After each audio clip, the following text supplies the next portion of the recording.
drop by. Hey, good evening, baby. So glad you dropped by. Haven't seen you in a while, and I don't know the reason why. It's been a long, long time since we got our separate ways. It's been a long, long time since we got our separate ways. Let's have a couple cold ones, talk about the good old days.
Drop by. Hey, good evening, baby. So glad you dropped by. Haven't seen you in a while, and I don't know the reason why. It's been a long, long time since we got our separate ways. It's been a long, long time got our separate ways. Let's have a couple cold ones, talk about the good old days.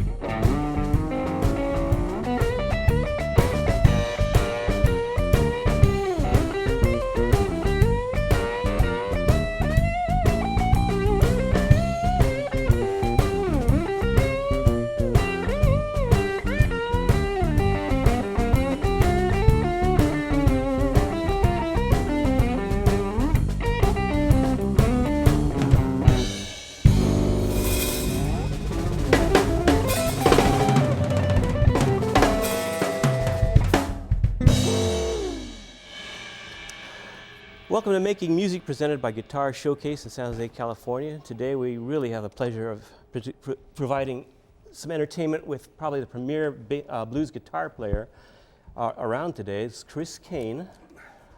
Thanks, Chris, for coming by. We really appreciate it. Nice tune.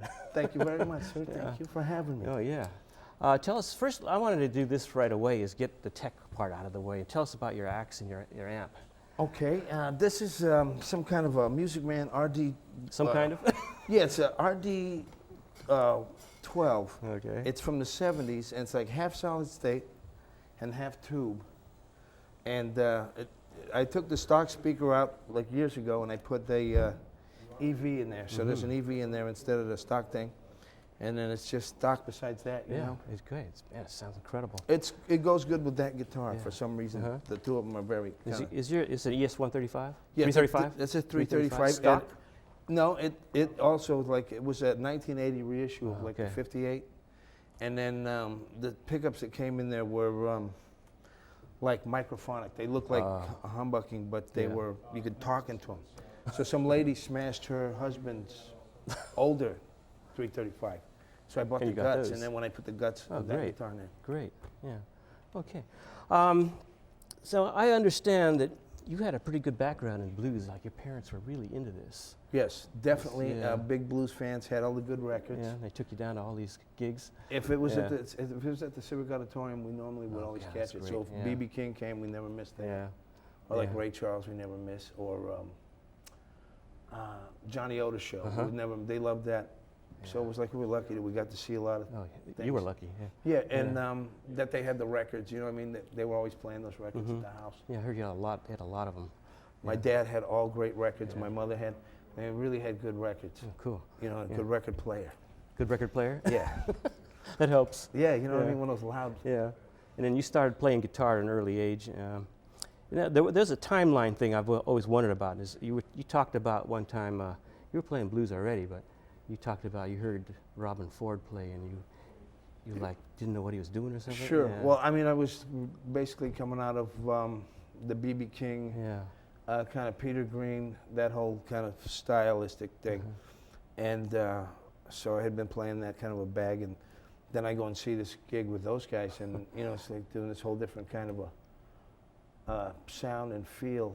You know, more jazz kind of phrasing. Was he still a Robin? Was it still a Charles Ford band? Yes. Yeah. It was like the last dates that they played. Yeah. Was on like a New Year's Eve weekend, and they were going to disband. Oh, really? So it was the last gigs of that, and that night another guy, Billy Johnson, great guitar player, came in there and sat in with Robin. It was like a whole big guitar fracas, and just seeing that stuff at that time, just the way he would play, the kind of chord voicings he would be playing and things, was just different than what I'd ever heard. Did that cause you to get into, you went to City College, that happened subsequent to that? Yeah, or was that something that was happening all anyway? right around the same time. I was listening to a lot of saxophone players and liking that kind of thing. And so in kind of Robin playing those kind of saxophone concepts on like a guitar, that's what kind of opened the door. And I was digging the alto already, so then I started playing, you know, saxophone and just taking the ideas from the saxophone to the guitar more. Because, you know, you get locked into that kind of like the pentatonic box. It's like the handcuffs of So you actually really took up the sax completely then? As well. And piano. Yeah, but I mean, you know, at the house. At the house, Not going where like real saxophone players were actually at. Yeah. Did you ever actually play sax at a gig? On the gig? Yeah, we used to play. We had like when we had the horns, you know, it was like a baritone tenor, and then I would play alto and do these tunes. Yeah. A lot of fun. I haven't done it in years, but it sounds like it would be fun. It was, you know, and I mean, clarinet is like my, you know, I played clarinet for years and love that. Yeah. But lately, not on the gig. But, but that whole thing opened up the just kind of like different ways to play over blues changes. You play like you're singing or like a horn playing. You know, I mean, trying. But that was definitely what opened that whole door to get out of the pentatonic kind of box, you know? Yeah, it worked great. So you went to City College for a while. Yes. And actually, I guess you did your homework because you ended up teaching there, didn't you? Yeah, well, I was there for like ever. I mean, forever? Like, I was just, you know, I mean, it's like you go there from like 7:30 in the morning till like 7:30 at night. Yeah. And it was like classes all day. Everybody's playing, everybody's practicing. Yeah. I mean, so I think if they still had like a real music department there, I'd probably still be there. Yeah. Oh, really? Oh man, because I dug it. I mean, it was just all day long. You play, you got, then you go to a practice room. Then these guys are working on that thing. It was like a whole scene going on there. Okay, then you was your first band after that, or during it? During that, really, like in 1982, I met cats at the college that were playing in a big band, and had the first band that. Was 10 years long? That lasted quite a while, didn't it? Yes. And I guess I saw you guys back then, and I remember you guys were having a real good time. Yeah. Yeah. Well, you know, it was a great band. It was like great fellas, and I don't know if you could have a band together with the same guys for 10 years nowadays. Yeah. Exactly. Yeah, And it was just a different whole kind of an era. But, you know, to have a 6-piece band together for that long that knew a lot of material and things. Yeah.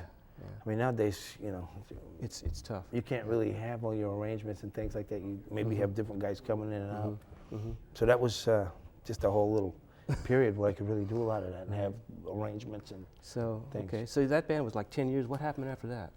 After that, a lot of just, you know, Replaying. revolving door of people Because I in the key of G. Well, so I ran across something I had forgotten that I knew, but I'd forgotten about that. You actually did the music for a show with San Jose Rep. yes, and that was a total fluke. I mean, that was a thing where they were looking for somebody to write the music and have a band in this play, and I said, I'm definitely not the guy. and they kept on following me around the country. Like I Really? went on a tour, and then they show up like in New York, and this is like the car.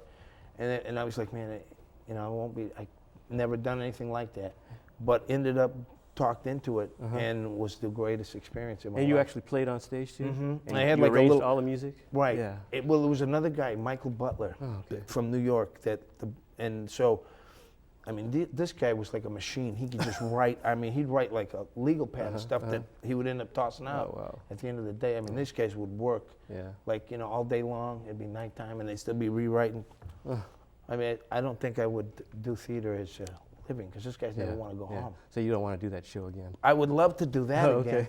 and it was great. But I mean, those guys work harder than anything I've ever seen in my life. Yeah. Theater Full people, time, yeah. Yeah. Not your gig, huh? yeah, they work Yeah. very hard. So, incidentally, I wanted to mention, I was reading on your blog, and somebody called you the Albert Einstein of the blues guitar. I love that line. It's one of the better things they've been called. Oh, yeah?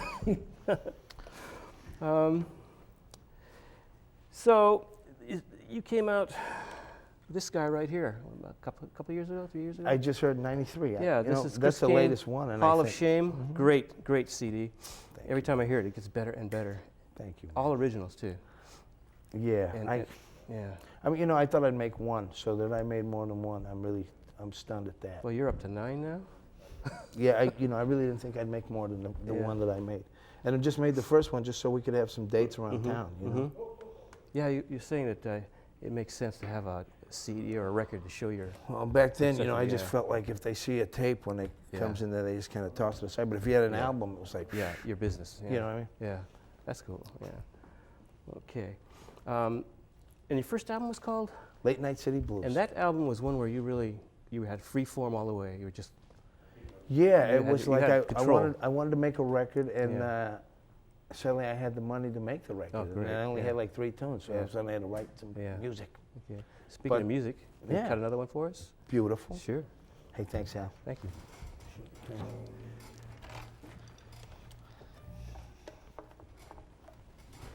And we have today helping us out on bass Polo Jones, and on drums Rick Alegria, both of whom are veterans of this show. They've been here 2 times, 3 times? 2 times, 3 times. How about you, Rick? 2 times or 3 Yeah, times? 2.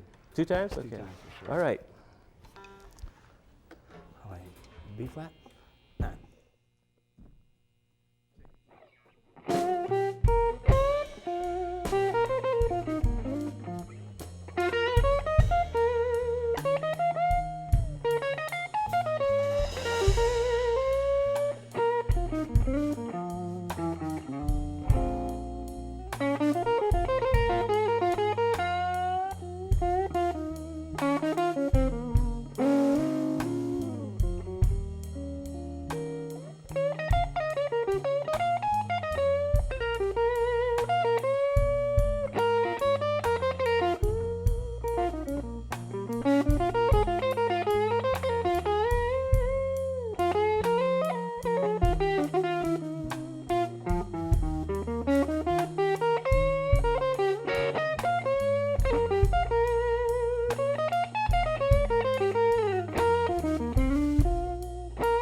Well, my dad's still warm, baby.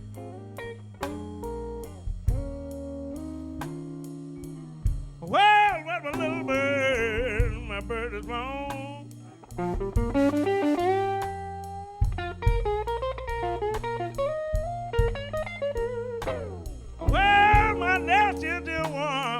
baby.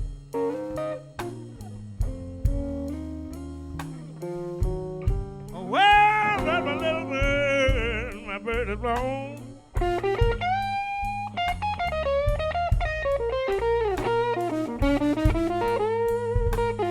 Hey, she left me early this morning now. Well, I don't know where my baby gone.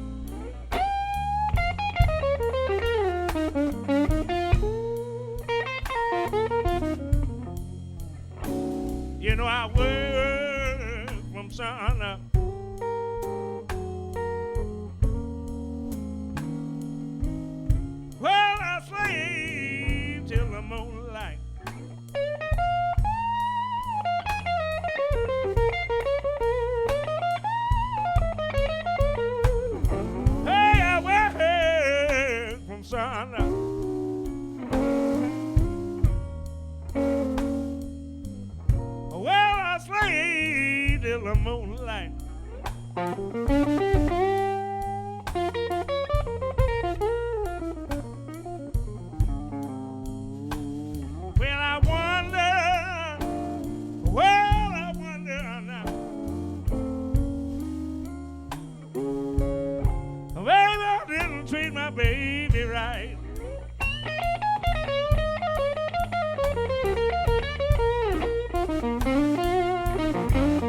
put you in my pocket, take you home.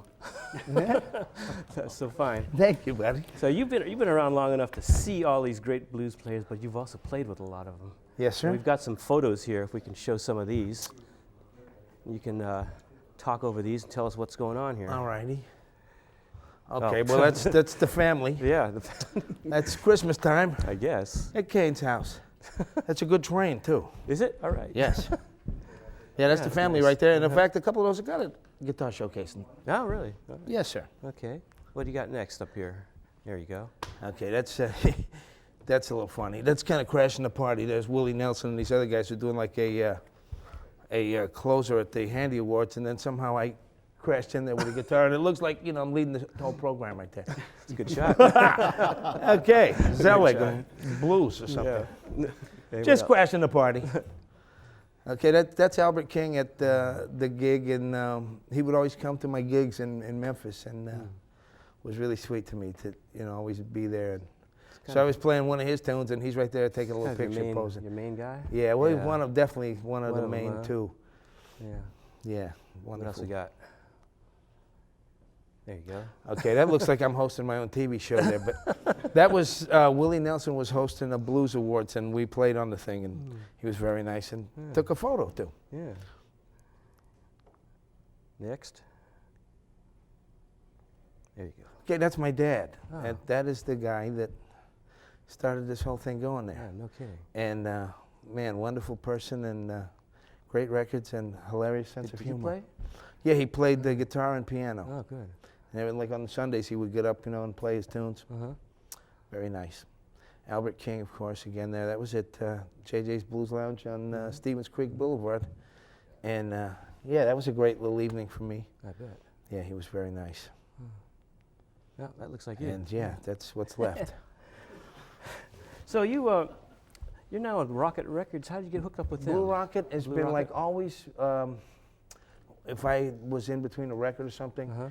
Patrick would always let me make a record on his label. You Yeah, know, that's very- Pat Ford who Yes. founded, and he's of the Ford Blues Brothers family. Yes. Pat, Robin, Patrick. and Mark. Yeah, Pat, Mark, Yeah. Robin. And he actually played drums on this album. Yes, sir. And Yeah. And probably produced on a yeah, and Yeah. probably a few more that Yeah. are on that label. Yeah. Okay. And just a great cat because you know, just in between records, I didn't even realize that years go by. Yeah. And nothing You know, happened. and so yeah, he'd Well, always give me 3 a years little have gone by in this one now. My You man. ready? Ready for a new one? I- Okay. yeah, I think. Yeah. I also wanted to bring this one up because this is one of my favorite discs right here. Yeah, that's You played with a band called Blue Monday, which Right. is 4 of the best blues players in the Santa Clara Valley, all in one band. And they made this disc. And you had hold it up, okay. You had Chris Coulter, Danny Hull, Ronnie Beck. All these guys are veterans, like 30 years of playing. Yes. And you made this album, and we're going to get this band on the show. Oh, that'd be great. It's going to man. happen. Yeah, okay. Yeah, it was fun stuff to do. Yeah. I mean, that little place Normus, where they did that. There used to be a place 3+1 that they used to do it, and another place called the Casablanca, which was the same place as 3+1. Oh. But same kind of vibe, man. Just really fun gigs, you know. Great, great. Well, you know, we're actually running out of time, so I want to thank Paul Jones and Rick Alegria for helping us out tonight. This is Chris Cain, my favorite guitar player, and he's going to do us one more tune and play us out. Sure. So see you next week. This is Makin Music presented by Guitar Showcase. Thank you. Key of F. 1, 2, and.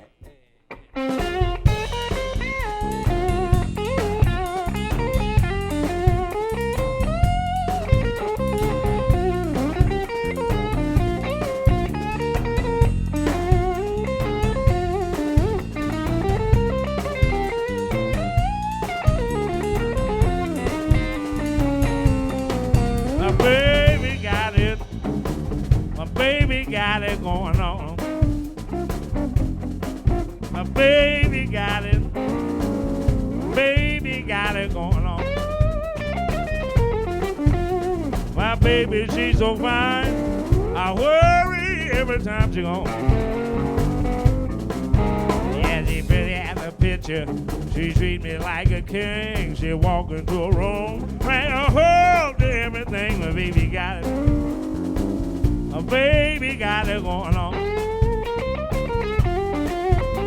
My baby, she's so fine. I worry every time she gone.